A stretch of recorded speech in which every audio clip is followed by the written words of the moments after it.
Okay, the next thing everybody wants to talk about is the Savi's lightsabers. Is Savi's lightsaber custom build worth it? Yeah, it is. And it is for a couple different reasons. One is the lightsaber itself worth $200? No, it is not. But to be honest with you, I don't think any lightsaber is worth $200, in my opinion. It's a fucking piece of metal tube, you know. I don't think this is worth $200. I just don't think lightsabers are worth that much money. But things are worth what you're willing to spend on them. So then once you go down that road, why spend $200 on a lightsaber if this is a licensed Hasbro Luke Skywalker? Then why spend $200 on a saber that is, quite frankly, huge? And the answer to that question is you're paying $200 for the experience. Now, I did get the blade that comes with this, of course. It is included, but I shipped it home because I just didn't trust the flight. I was flying Southwest. I didn't trust how they do carry-on, so I shipped that home. But I was very, very happy with the build, the experience of building it. It's absolutely fun as shit. Now, I also like the D-ring. I'm a D-ring kind of guy, but I'm not against the CoverTech, so I did pick up the CoverTech D-ring combination belt buckle piece. This is a Lucasfilm Limited and Disney licensed product. It has their copyright on it, and I love how it attaches. Now, it's a lot of weight if you're carrying your Sabi saber, so you better have a real leather belt. Don't use the Galaxy's Edge belts. Get yourself a real sturdy leather belt that can handle it.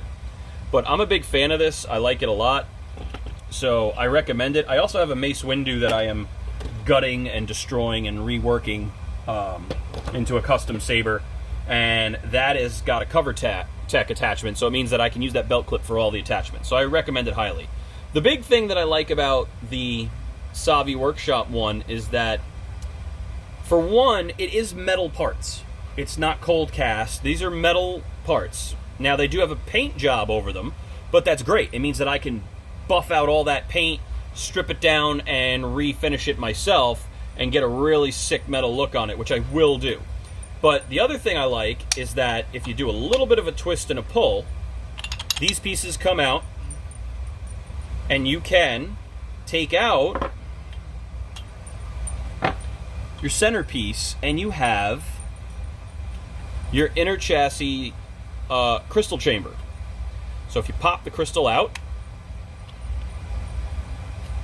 the lightsaber won't function.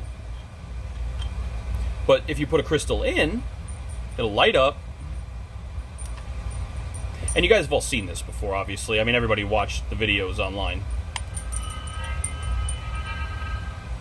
And it lights up, and that'll change the color of your blade.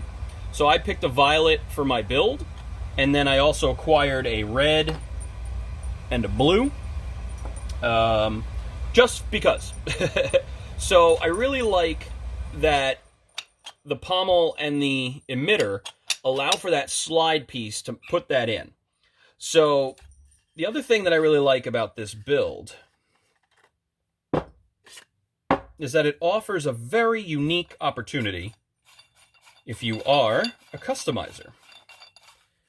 For the record, I did ask all the stores about Savi's scrap to pick up additional parts for $25, I think, each, for the pieces that you didn't use. Orlando does not do that anymore. You cannot pick up Savi's scrap in Orlando. If you are looking for scrap, I do not know if California's still doing it. You cannot do it in Orlando. So as you can see, it's violet light pulses in here. If we take the violet one out and pop in, say,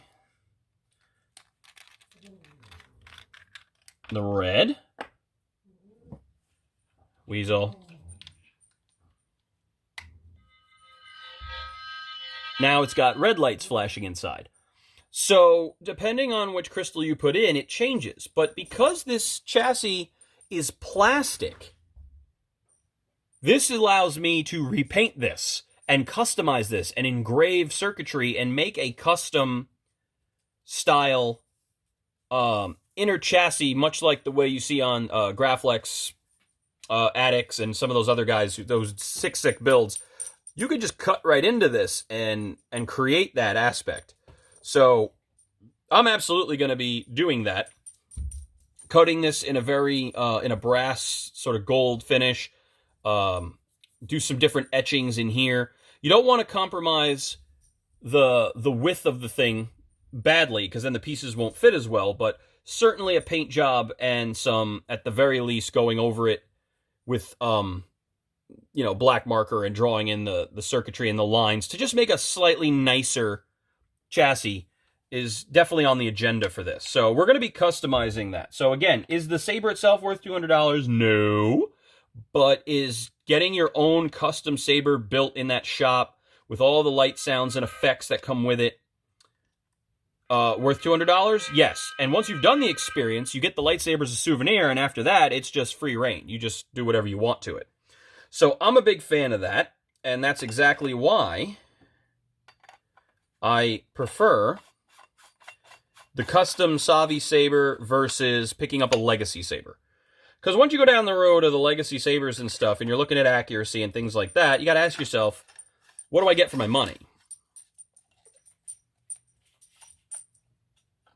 Now, for the Savi Saber, you get the experience, you get the blade, you get the carrier, you get the crystal, and you get to keep the damn saber. And because it's not the coolest looking saber of all time, it's a little clunky, and it's not exactly what a lot of people, you can see tightening these things can be a pain in the ass.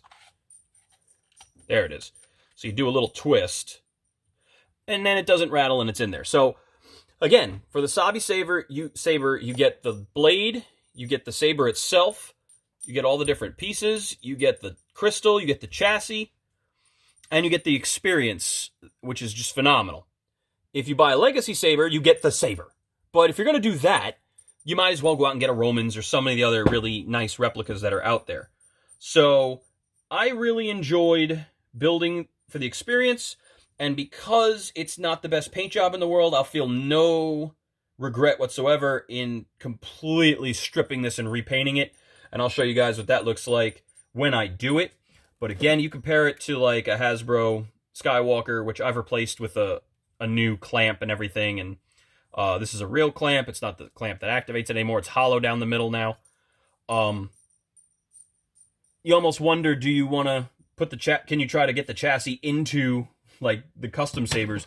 I don't know, but I definitely recommend picking up a Savi, doing the experience. It's worth it in my opinion. I think if you're a real Star Wars fan, then you got to do the custom build. It's definitely worth your money. But the next time we do a video on this, it'll be stripped and painted my way. So continue to customize your custom saber, without a doubt.